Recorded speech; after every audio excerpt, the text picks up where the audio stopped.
ঠাকুরের একটা বাণী এরকম আছে, বলে ইষ্ট নেশা ব্যাহত হয় এমন কাজ বা প্রয়োজন পদে পদে বিপাক আনে, ভ্রান্তি আনে অগণন।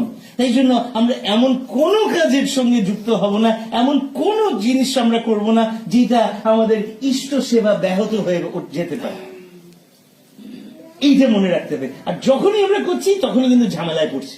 ওই ঝামেলা চাই না, এমনি এত সমস্যা আছে যেটা আমি জানি না, আর সেদে সেদে আর ঝামেলা বাঁকাবো কি দরকার?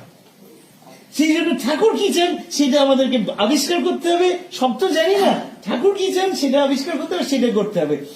সব থেকে বড় কথা আছে যে এত কথা বলে ফেলছি, কিন্তু সব থেকে বড় কথা হচ্ছে যে ঠাকুর আমাদেরকে যে গ্যারান্টি দিয়ে দিয়েছেন, সেই গ্যারান্টির পরে আমাদের আর সন্দেহ কোনো আমাদের অবকাশই নাই।